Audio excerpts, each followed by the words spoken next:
आज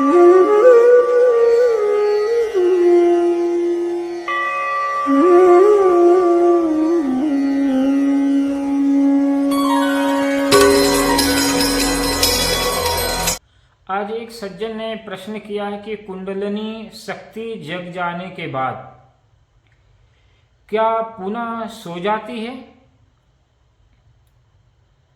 अब इस प्रश्न का उत्तर सीधे सीधे अगर दिया जाए तो इसका अभिप्राय यह है कि कुंडलिनी कभी सोती ही नहीं। जैसा कि प्राण शक्ति को हम कुंडलिनी कहते हैं और प्राण शक्ति अगर हम जागृत कर लेते हैं तो इस ब्रह्मांड की अलौकिक पारलौकिक चीजों का अन्वेषण करने लगते हैं। और कुंडलिनी जागृत करने का कई मार्ग हैं। तो कई मार्ग हैं। आप कुंडलिनी ध्यान के मार्ग से भी जागृत कर सकते हैं, ज्ञान करके भी, सूक्ष्म विषयों की जानकारी करके भी आप कुंडली जागृत कर सकते हैं। अत्यधिक अनुराग में अपने इष्ट देव भगवान का मंत्र जाप करके भी कुंडलिनी जागृत कर सकते हैं। किसी समर्थ गुरु के शक्तिपात से भी कुंडलिनी जागृत कर सकते हैं। लेकिन कुंडलिनी जग जाने के बाद क्या सो जाती है, ये आज का विषय है। तो प्रश्न है सारगर्भित, इसका सीधा उत्तर है कुंडलिनी सोती नहीं है। कुंडलिनी सोती है या जगती है, इसके पीछे मुख्य कारण है कि आपके मन के ऊपर, चित्त के ऊपर कितना विकार घेर रहा है। आपका मन, आपका चित्त विकारग्रस्त है या नहीं। अगर आपका चित्त विकारग्रस्त है, वासनाग्रस्त है, काम क्रोध विकार घेरा हुआ, अहंकार घेरा हुआ, तो समझ लीजिए कि वह आपकी प्राण ऊर्जा जगत विमुख है, अर्थात जगता विमुख है। वह संसार की तरफ गति कर रही है। आप संसार के प्राणी पदार्थों, व्यक्ति स्थिति, धन लाभ हानि, जीवन मरण, यश यश मान हानि से उत्प्रेरित हो रहे हैं। तो ये कुंडलिनी सोई होने की पहचान है। अगर ऐसा आपके आसपास, आपके चित्त के, आपके मन के दशा घेरा हुआ है, इन तमाम प्रकार के विकारों से आपका मन चलायमान है, गतिमान है, आंदोलित है, चंचल है, इसका अभिप्राय आपका मन चंचल है, आपका मन विकारग्रस्त है और आप जगता विमुख हैं। संसार की तरफ आपकी मनोवृत्तियां बहिरंग हैं, आप बहिर्मुखी हैं। और इस बहिर्मुखी का होना, बहिरंग होना ही प्राण ऊर्जा अर्थात कुंडलिनी का सोया हुआ माना जाता है। और जब इस संसार से विरक्ति होकर साधन में, भजन में, त्याग में, वैराग्य में, संसार के प्रति उदासीनता हो गई, वैराग हो गया और आप अपनी स्वयं की खोज की तरफ बढ़ गए और मन को, चित्त को विकारों से मुक्त होने के साधन करने लगे। और जैसे जैसे आप इसकी गहराई में प्रवेश करते जाएंगे, वह प्रवेशिका ही कुंडलिनी शक्ति की जागृत की एक कला है, एक विधा है।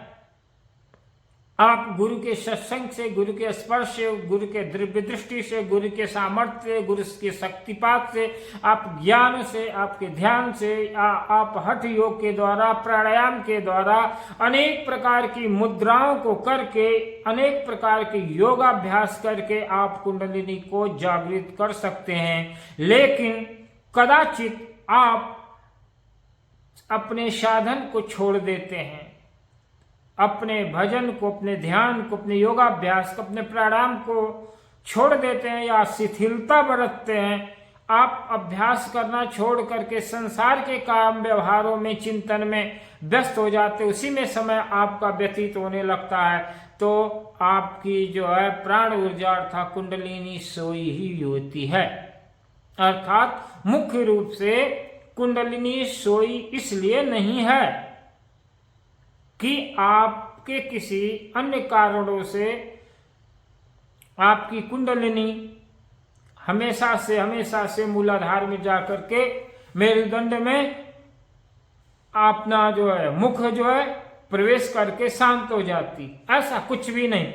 ये आज के ध्यान योगी कुंडलिनी शक्ति जागृत करने वाले भ्रामक विभत्स प्रचारक लोग कुंडलिनी शक्ति के प्रति लोगों को भय प्रदान कर रहे हैं, और कुछ ऐसे साधक हैं जो काम में, क्रोध में, वासना में पड़ करके संसार विमुख हो जाते हैं, संसार में प्रवृत्त हो जाते हैं, और संसार में प्रवृत्त हो जाने के बाद में अपनी दुनियादारी में फंस जाते हैं। तो इस दुनियादारी में फंस जाने के कारण उनकी प्राण ऊर्जा सोई हुई होती है, उसी को कुंडलिनी शक्ति सोया माना जाता है। लेकिन मौलिक रूप से कोई किसी की भी कुंडलिनी सोई नहीं है। ऐसा कोई प्रचार करता है कि एक बार कुंडलिनी जाग जाने के बाद में फिर कुंडलिनी सो जाती है, ऐसा कुछ नहीं। आपका उद्गम, आपका परिश्रम, आपके संसार के प्रति राग जो है वो राग ही कुंडलिनी शक्ति का सोया हुआ दुख निरूप्त कारण है, और उस संसार के प्रति विरक्ति, जीवन कल्याण के प्रति भक्तिभाव और निरंतर वैराग्य की स्थिति के लिए प्रयत्नशील है, तो कुंडलिनी आपकी जागृत है।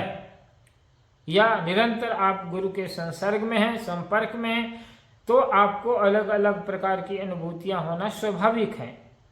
अगर आप साधना से विमुख हैं, साधना नहीं कर रहे हैं, तो आपको किसी भी प्रकार का अनुभव नहीं हो रहा है। लेकिन अगर आप साधना कर रहे हैं और आपको अनुभव भी हो रहा है, तो उस अनुभव के प्रति आप राग या फिर द्वेष मत कीजिए। उस सारे अनुभवों का दृष्टा बनिए कि हमारे शरीर के साथ मन और चित्त के ऊपर कौन से भाव उठ रहे हैं, उनको देखिए और उससे उदासीन हो जाइए। अगर उन अनुभवों के प्रति अनुराग करने लगे और अपने आप को बड़े साधक सिद्ध मानने लगे, तो भी आपकी जो प्राण गति है अवरुद्ध हो जाएगी, क्योंकि वो संसार के प्रति लोकेशणा जन्म ले ली, संसार के प्रति वितृष्णा पैदा होने लगी, प्रभुता भाव आ गया, साधना का भाव छूट गया, साधक का भाव छूट गया, आप अपने को सिद्ध मानने लगे। और सिद्ध मानना अहंकार का स्फुरण होना है,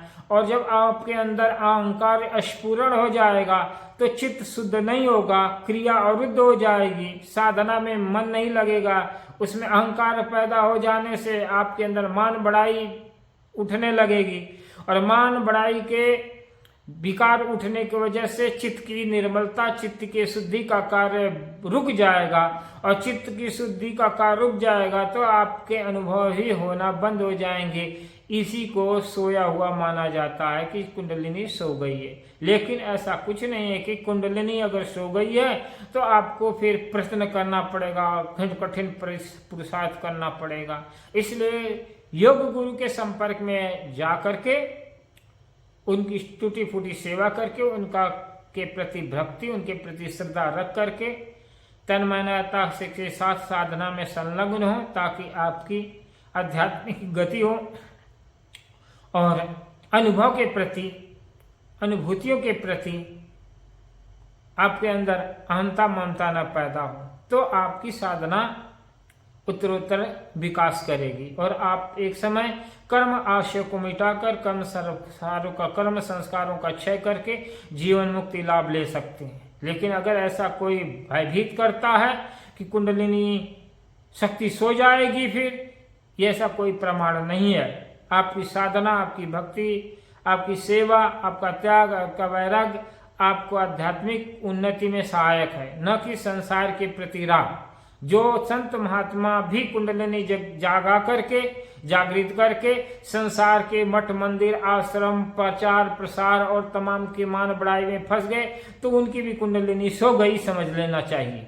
क्योंकि यहाँ पर समान दृष्टिकोण रखा गया है। मानव हर व्यक्ति, हर मानव अपने जीवन का कल्याण करेगा और हर व्यक्ति के अंदर कुंडलिनी शक्ति है, प्राण शक्ति है, उसका पूरा का पूरा ऊर्ध्वरेता करके, ऊर्ध्वमुख करके हर कोई सुखी शांत मुक्त हो सकता है, केवल स्थिति को प्राप्त कर सकता है, कोई भेषधारी ही नहीं। लेकिन अधिकांशतः भेषधारी कुंडलिनी ज्ञान को देकर के समाज में भय और डर का माहौल बनाते हैं। इसलिए कुंडलिनी शक्ति के प्रति लोगों की आस्था, उनके प्रति प्रेम, उस साधना के प्रति लगाव न रख करके लोग भयभीत हुए हैं, क्योंकि कुंडलिनी एक रहस्य, एक विज्ञान है और इस विज्ञान को जानने के लिए हमें अपने शरीर के अंतर्भाव को जानना होगा और अंतर्भाव जाने बगैर आप अपने जीवन का कल्याण